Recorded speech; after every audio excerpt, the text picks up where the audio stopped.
Okay. Let me make that happen. Sure. All right, so we're gonna decide how we kick this off by shooting.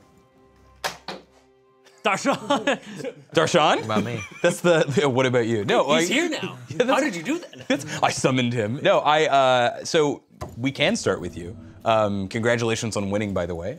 I do want to ask you kind of how you feel about the last patch, right? We introduced a bunch of stuff, right? We had the 4 reworks, we had a bunch of defensive item changes, and we had the new items themselves. So how do we feel like it's played out? Like, what does the landscape look like right now? Are things on fire? I think my biggest concern coming into Worlds is there's all these changes, especially the Juggernauts, and there's champions like Mordekaiser and Darius, and my question is, are these champions going to get nerfed? Are they going to get changed? Like, am I going to have to just ban Darius and Mordekaiser on purple side every game?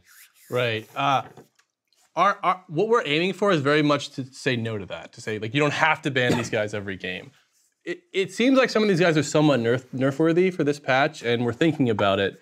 We still want to see people try them out and see what they can do, because people really haven't seen a lot of melee carries in our game function without being just like, oh, this is Tryndamere or something, and he just runs at you and kills you and stuff like that. We want guys that are a little tankier, a little less mobile, but still function. So we're trying to see how that works. We're definitely going to look really hard at making sure they're fair for Worlds and not like a mandatory ban. There are going to be new things at Worlds, whether you like it or not at this point. Yeah. Because of the introduction, because of these things, we're not looking for some stale meta coming into Worlds. There's going to be a lot of surprises. So when you tune in, you expect to see those types of things. You're going to probably bring some pocket picks. You're going to see what you can do in the top lane with counters as well. But that's what Worlds is going to be about this year, is adaptation, who's adjusted to this patch, and who's picked things up very quickly.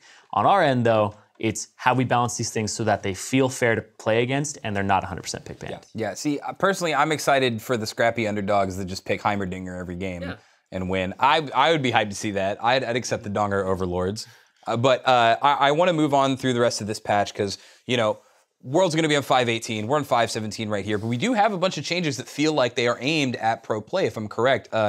You know, Fizz, AZIR, Maokai, Kalista are kind of the ones we've been talking about, but we have a lot more than that. Though they may some be light, there's a lot of them. Where do you guys want to start? I want to start with AZIR because this is a champion that has kind of shaped competitive mid lane for a while now. Nobody's really able to figure out a way to play against it. There's Victor, but even then, Victor has disadvantages against AZIR. And we nerfed him. And yes, exactly. And we nerfed him this patch, or last patch. Yeah. AZIR has a nerf with the Q, with the fact that it kind of interacts like Glitter Lance, right? Yeah, you can only get hit by one. Yeah.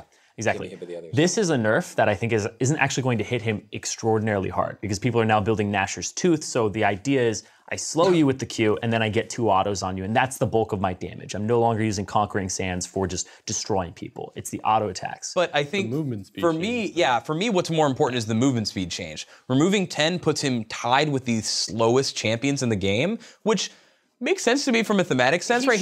He's chilling back behind his soldiers. He's like, yeah, go over there, stab the guy. I'll be back here, right? And then you get on him and he does some Matrix shit and teleports around and stuff. That's, you know, I think that's fine. I think that's actually the right way to push him too, because his weakness should be you can get to him. But then he has Emperor's Divide, he has a way out.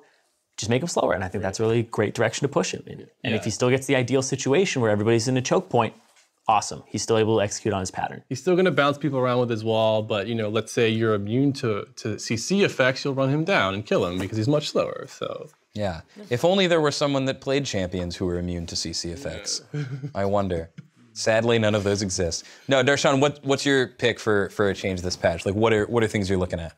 I'm definitely looking at Maokai. That's probably like my favorite balance change ever is that Maokai got nerfed because that just changes so much about the top lane because you see Maokai in the top lane and it's, oh, solid, safe pick. Can't really counter it that well. That guy again. And now that he's nerfed, and he's not nerfed in the way where he's unplayable. He's good now, but he's not like the best. And I think that's one of the better changes that I've seen from Riot is when you don't completely kill off the champion, but you still nerf him to make him not like played it. You know, we actually like the character, right? Like, I mean, correct me if I'm wrong, but totally. You know, he's kind of been allowed to exist in the pro scene for a while because he's a fair champion in a lot of ways. So Maokai's been that staple blue side top lane blind pick.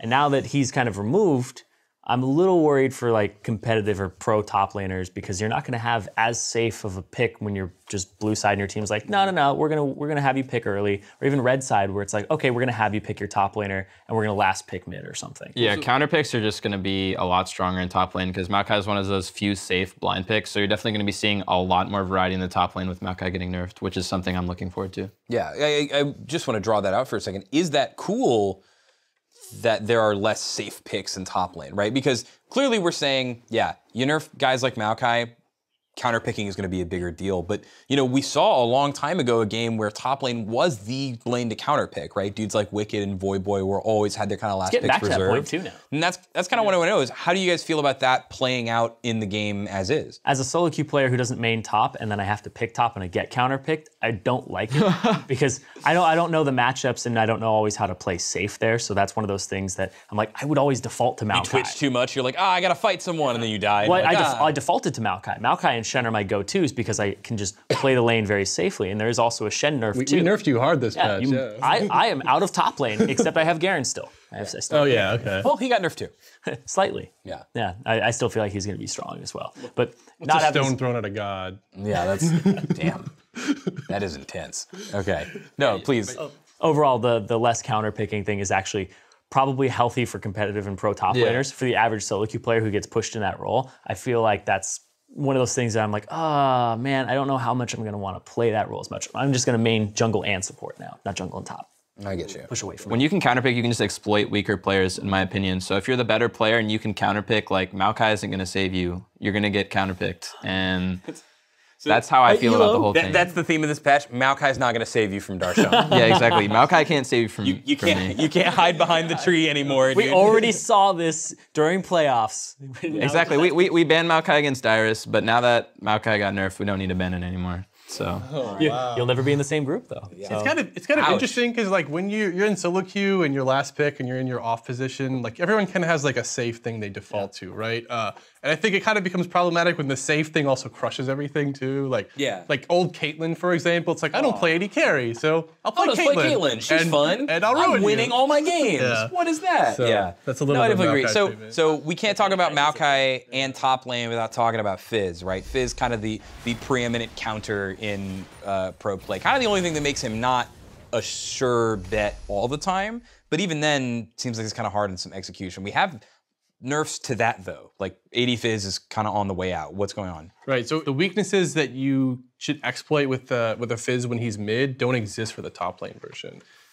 He has a lot of reliance on using Trickster for damage when he's AP build, and in between those cooldowns, he's actually vulnerable to getting killed. And that's one of the ways that which we say this is the counterplay to Fizz, like bait this out. Yeah, if he builds squishy and he messes up, you just kill him. And then he gets CDR. Right, and then, which by the way is even freer in the Bruiser build because he gets a Frozen Heart, right? It's expensive now though. It is expensive, and you're sad about the armor items. I know. My biggest qualm about this thing is though that AD Fizz was a viable option, and now with the nerfs, it's just cutting off AD Fizz as a viable option to go with. And the same thing happened with AP Tryndamere, AP Master Yi, AP Tristana. There's these cool ways to play these champions that were different than the way you could play them. And you had these unique build paths, and they're just gone. You can't build them that way. Yeah, we end up talking a lot about how we don't like to enforce a meta, but it does come off like that sometimes. Why do we make these changes to these champions and just stop alternative builds? I think we really want to defend alternative builds that aren't like particularly unhealthy for the game. I mean, you can still play, I think you used this example earlier, like you can still play Ezreal as the AP carry and AD carry, you can build blue build, you can get Iceborne Gauntlet, you can play him Pokey. And in all these builds, he has different strengths and weaknesses that you're opting into. And then with this current version of AD Fizz, that doesn't seem to be true, right? It's like, well, he still is very good at dueling, he's still very good at catching people, he has a lot of sustained damage, he doesn't really die when he should die. So at that point, we have to say, well, there's something that he has to give up, right? And in this case, he's giving up some of the damage if he builds this tanky build. So if he wants to sub in a new offensive item, he still might work as an AD build, but it's not going to work with him just getting like Bork, Triforce, and then full tank. Yeah, I feel like at least as a player and as a spectator, the jungle kind of does this pretty well. If you look at Elise, Lee Sin, and Rek'Sai, these are all characters that can say, this game I want to go Cinderhulk, this game I want to go Warrior. These kind of fit in line with what I expect when I see them played, where in the event of something like top lane Fizz, I'll admit, I played a ton of top lane Fizz. I just time and time again saw people that were trying to fight me fair, and I'm like, sorry, I'm just gonna keep stabbing you. I'm gonna dodge all your moves, and you know, when my cooldowns are down, I'm just as strong. You fight me at no mana, you fight me at full mana, I'm gonna do pretty well. One question I have is about the Kalista changes, because a lot of the ways Kalista is seen is she's a support that's, I mean, she's an AD carry that's unique because you play with your support. A lot of your abilities work with your support. You're basically like a champion with 2 abilities unless you're laning with your support. And a lot of these nerfs seem to be taking her away from that unique playstyle and nerfing those areas. Yeah, I think that's a great point, and I think that is something that we had to really struggle with when making these Kalista changes, which is that here's a really cool character that does something very unique. It's like, from the start, I've called out, this is my partner for the rest of the game. And we're gonna do interesting things when we're together. And now we're a fearsome duo when you see us like appear at the same time.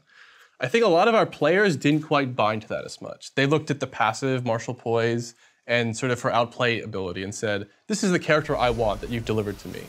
And while I think it is really important for us to look at ways in the future to sort of make Kalista in a spot where she is that duo AD carry. Right now, I think in terms of how much we want to do in time for Worlds, we wanted to preserve what people really attach to. So we wanted to make her somewhat fair if she is dancing around your entire team with a Hurricane and a Bork and killing all of you and not being caught, without making the sort of more obnoxious parts of her that seem unnecessary, like her always saving her support, so common. Is this kind of a character identity or champion identity that's influenced by the community's use of the champion? I would say, yeah. I mean, I think anytime we put something out in our game, we have to care about how the players received it. Like, for example, you'll hear the story a lot. Vi was a top laner when we released her. I wasn't here at the time, but yeah. And Elise was a nothing. Yeah, right. Who knows what the hell Elise was? Yeah, well, yeah, Vi was even, Shushe played her mid lane to get into the LCS way back when. Like you played Vi in solo lanes, and then Lauda Mortis takes it into the jungle and solos Dragon at level 3, and people are like, oh, you can do that. Oh, wow. And sometimes we're cool with it. Sometimes we're like, all right, that's what Vi is. She's a jungler now. We're not gonna be like, hey, max damage to monsters, not gonna happen, get back in top lane, right?